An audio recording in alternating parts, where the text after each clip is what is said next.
Hi everyone, this is Theo from ParkerBlogs.com. Today I'm going to review the Pendorra Stylus again. This is the second generation. In this video, I'm going to compare this to the first generation and see if there are any improvements. This stylus was provided to me by the company. So let's take a look at what's included in the box. This is the packaging box, and this is the stylus. The stylus is available in 4 different colors: pink, silver, black, and gray.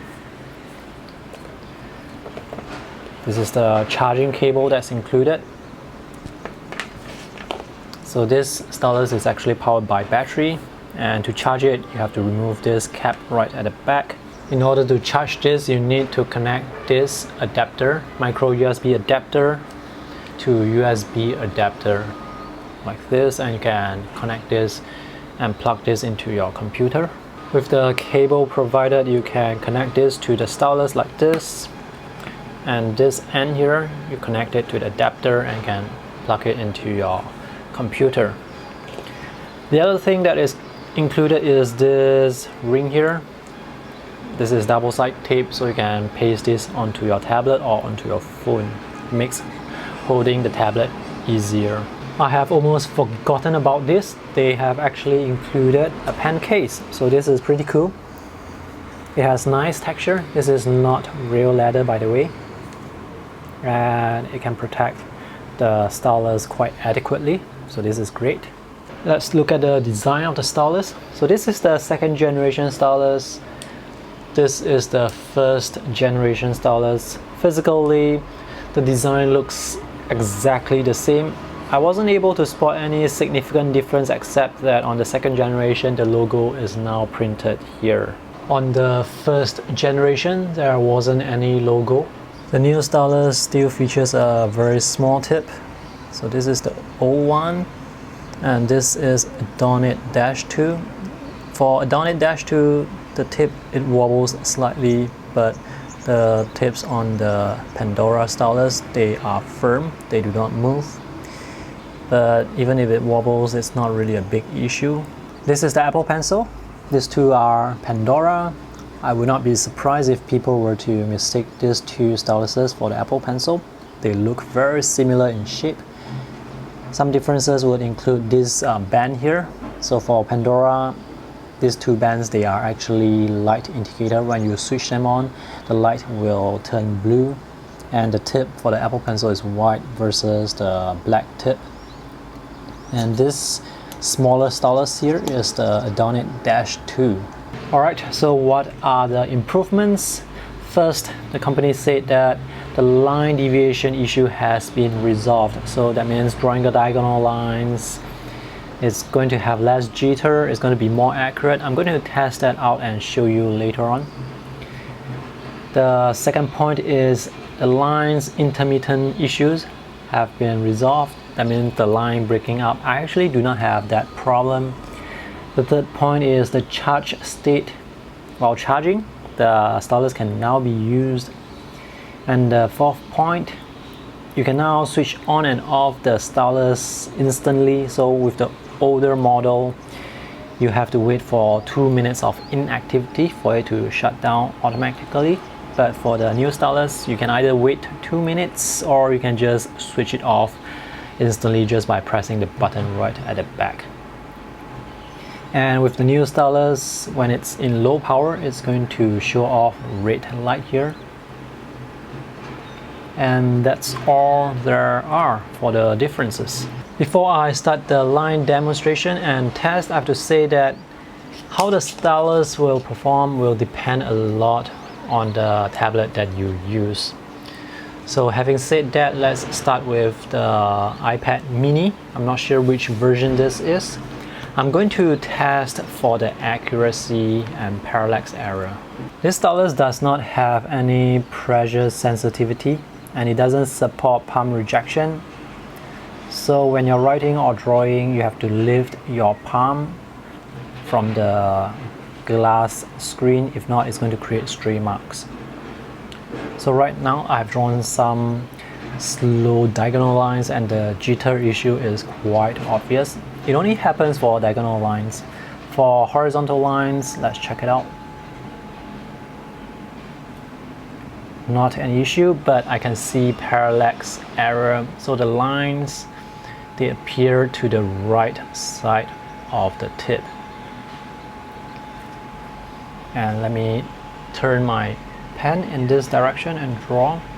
So when I use this pen in this hand position, the parallax error is minimized. Now it appears that the stroke is coming out from beneath the tip. Where the lines will appear depends on how you hold the stylus and also the type of tablet that you are using.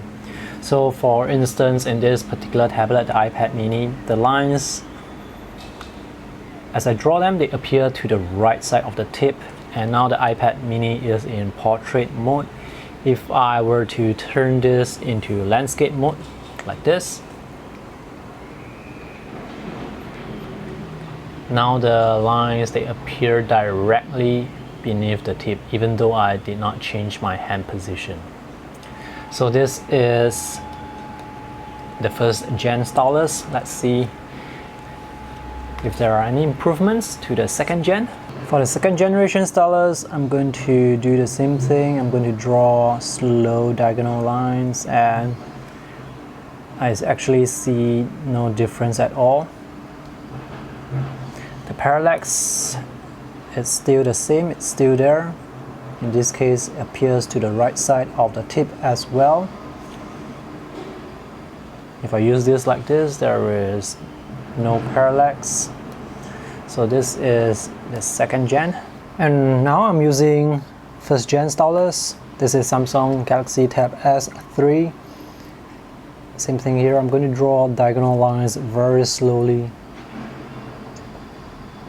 I can still see the jitter, the wobbly lines. So this is no difference from the iPad mini. Now here it's a bit strange because as I use this stylus, as I'm holding this stylus horizontally, there is no parallax.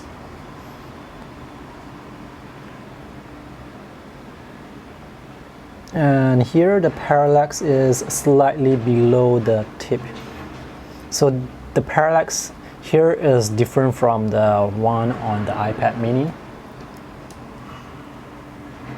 Let me clean this up and show you the second generation.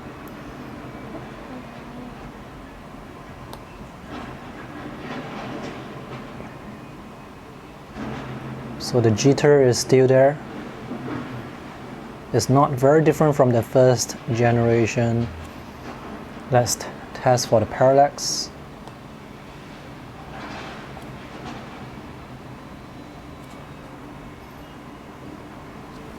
Just try this. So I would say that there is less parallax here on the Galaxy Tab S3 compared to the iPad mini. This is my LG phone that's running on Android 7. So this is the first generation Pendorra. The parallax here is quite significant, but I can see that the problem with the jittery lines, it's almost gone, but there is significant parallax. So this is a bit problematic when it comes to drawing or writing. So the lines, they appear to the right side. Let me turn this around in this format and try and draw and see if there's any difference. No difference to the parallax.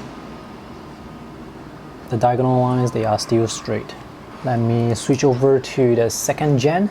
Again, there is significant parallax. The diagonal lines, they are still straight. What I can say so far is the amount of parallax you are going to get will determine very much on the type of tablet or smartphone you are using.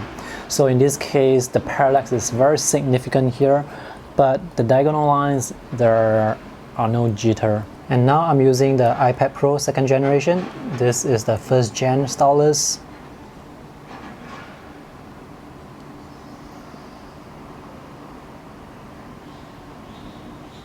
The lines, they are actually quite straight. There is slight jitter. but not as much compared to the iPad mini. So even this is an iPad, the iPad mini is also an iPad. I see different performance. Let me switch over to using the Gen 2 stylus. So this is Gen 2.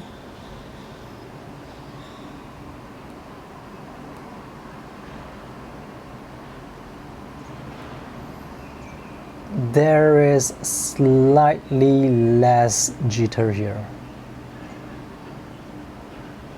Also, the parallax is not very significant. It appears that the lines are appearing beneath the tip. Let me try to change my hand position. So this is good. Alright, in this position the line, it appears slightly to the right side. So let me change to the first gen stylus again. It's the same thing. The parallax, it appears to the right side as well. To show you a summary, I have drawn up this table to compare the performance across different tablets and the performance when it comes to parallax error and jitter. So this is the iPad Pro. I drew this with the second gen stylus, and this is actually quite good at taking notes. It was able to capture my handwriting quite well. Alright, the main takeaway point is this. The drawing performance of this stylus, this is going to depend very much on the type of tablet you are using, the orientation of the tablet, and also your hand position. So let's take a look at this 4 that I have with me today. So on the iPad mini, the parallax, it was quite bad.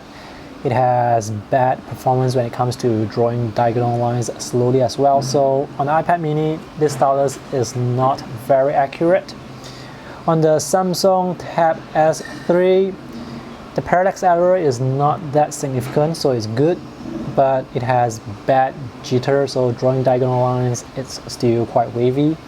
On my phone that runs Android 7, the parallax is quite bad, but it has no problem with jitter or drawing diagonal lines.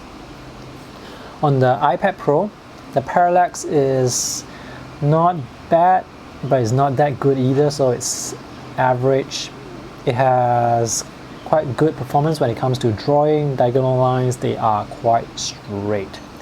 So from this result that I'm looking at, I can tell that there isn't any consistency at all. So every tablet, it performs differently, it reacts differently to the stylus. If you are not using the same tablets as the ones that I'm using in this video, then I'm not able to give you a concrete answer as to whether or not this stylus is going to perform well with your tablet. So you do have to do some research if you want to get this. Look for reviews from customers who are using the same tablet as you are using. So is there any difference between the first generation stylus and the second generation stylus? There is slight improvement, but the improvement is only observable on the iPad Pro. With other tablets, I actually do not see any significant difference. So that's all for my review today. I hope this is helpful. If you have any questions, let me know in the comment section below. If there are any updates to my video review, I will put that in my text review. You can check that out through the link in the video description. Thanks for watching. See you in the next video. Bye.